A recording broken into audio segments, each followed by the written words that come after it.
Welcome back to France 24. We are live from Paris. The headlines this hour. The death toll in Sudan rises following the recent crackdown by security forces. Opposition medics say over 100 people have been confirmed dead, and calls for dialogue from the military council are going unanswered. Royals and world leaders sit side by side and thank veterans on the 75th anniversary of D-Day. The largest seaborne invasion in history involved over 150,000 Allied troops and helped bring an end to World War II. And Australia's national broadcaster gets raided over allegations it published classified materials. The raid on ABC comes 2 days after an unrelated search on an editor from News Corp. The unprecedented searches have some raising concerns over press freedom down under.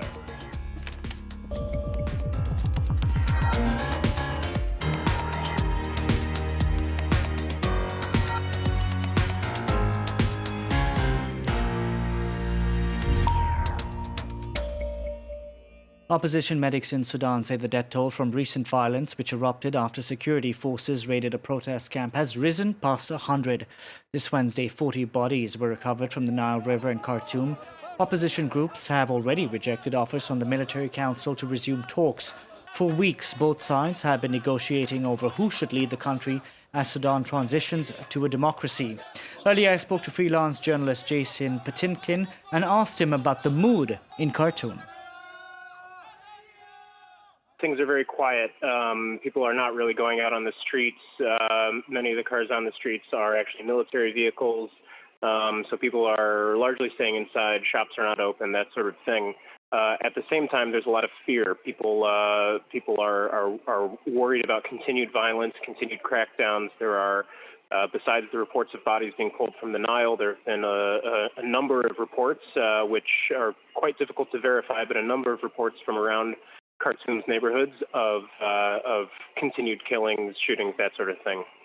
Okay, so there's a lot of fear out on the streets, clearly. What have people you've been speaking with been saying? Are they going to wait for this violence to die down before going out to protest?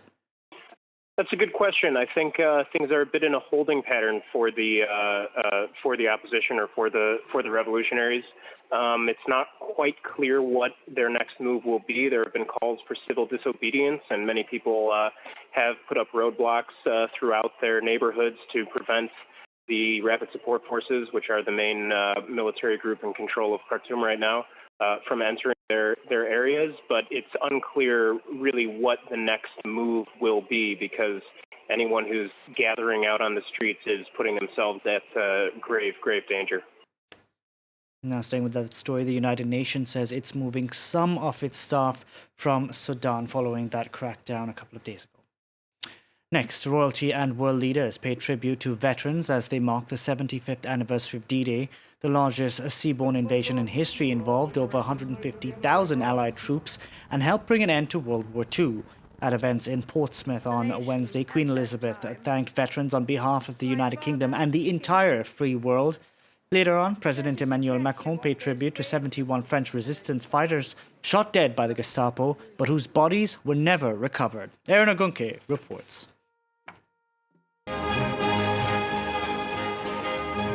A cheery medley of wartime classics warmed up the crowd on a grey but very important day in Portsmouth.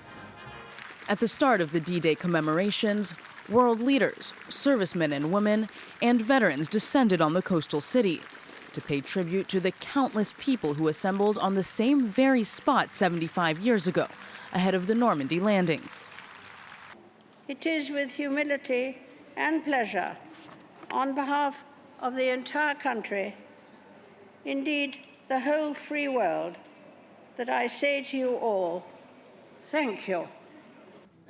The present-day successors of Allied leaders were also in attendance, reading prayers, extracts from letters sent home from courageous soldiers, and simply expressing their gratitude. Let me first thank you sincerely on behalf of my nation.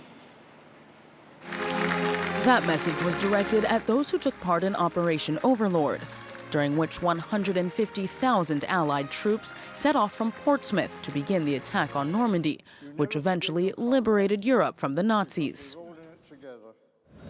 The commemorations then set sail for the other side of the Channel, with some 300 veterans departing from Portsmouth Harbour aboard a cruise ship chartered by the Royal British Legion. The former servicemen will partake in a 6-day voyage to the Normandy beaches and different commemorative events in the UK and France. In one such event, 97-year-old parachutist and American veteran Tom Rice even jumped over Normandy again, just like he did 75 years ago. The jump was perfect from takeoff to landing. Wednesday's ceremonies came to an end in the French city of Caen, where Emmanuel Macron became the first French president to pay tribute to 71 French resistance fighters who were executed by the Gestapo on the very day Allied forces arrived in Normandy. The names of the resistance fighters were read out aloud, and a white rose for each of the victims, whose bodies were never found, was placed below their photos. On Thursday, the tributes will continue, with the French president set to host Franco-British and Franco-American ceremonies with Theresa May and Donald Trump. Chinese President Xi Jinping is in Russia. The 3-day visit to the country is intended to strengthen ties between the two neighbors. In recent years, Beijing has become Moscow's most important economic partner, and analysts say Russia's pivot to the east is paying off. Here's the two leaders speaking earlier on Wednesday. In recent years, thanks to your personal input, the relations between Russia and China have reached, without exaggeration, an unprecedentedly high level. We are ready to work together with Russia in order to continue to increase the effect of our country's high-level cooperation, and so that we can promote the Russian-Chinese agenda in international affairs. The European Commission has placed Italy on notice, this over Rome's worsening budget deficit and rising debt, which stands at over 130% of total economic output, more than double the EU limit. Prime Minister Giuseppe Conte says he wants constructive dialogue with Brussels, but the Deputy Prime Minister Luigi Di Maio hit out at the EU in a Facebook post saying Italy shouldn't be crucified for investing in its own growth. Charlie James reports. The European Union taking the first step toward disciplining Italy over its failure to rein in debt. If followed through, Rome could be handed a penalty of up to 3.5 billion euros. In a report published Wednesday, the European Commission said Italy hasn't complied with the bloc's fiscal rules. We have concluded that the debt criterion is currently not respected and that debt-based excessive deficit procedure is warranted for Italy. According to that analysis, Italy's public debt was over 132% of its GDP in 2018, and the Commission forecasts that number will rise to over 135% by 2020. Responding to the report, Italian Prime Minister Giuseppe Conte said the EU's rules are outdated. In Italy, the government of change must absolutely commit to change the rules. The problem is that now current regulations are enforced. I will do all I can to avoid an infringement procedure. Italy's populist coalition was in conflict with Brussels last year over Rome's big spending 2019 budget. The Commission rejected it in a historic first, but the two sides reached an agreement to narrowly avert disciplinary action. This time around, the European Commission's warning paves the way for the actual opening of EDP proceedings next month. However, Brussels insists that the process could be blocked if Rome makes sufficient fiscal commitments. The offices of Australia's national broadcaster ABC were searched over allegations it published classified material. In an unrelated incident, the home of an editor at News Corp was raided 2 days earlier. The recent raids are raising eyebrows down under, with some raising concerns over freedom of the press. Clement Bonejo reports. The raid began shortly before lunch on Wednesday when 3 federal police officers along with 3 IT specialists walked into ABC's Sydney headquarters with a warrant. They demanded access to reporters' handwritten notes, emails, story drafts, footage and passwords, spending 8 hours combing through thousands of documents.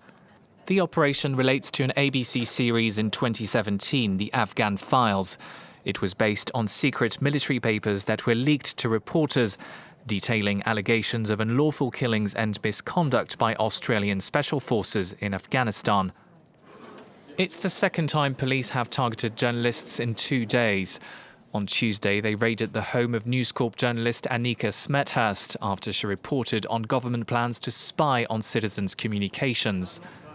Reacting live on ABC, the organisation's editorial director condemned an unwelcome development. It's not the Australia I know, for example.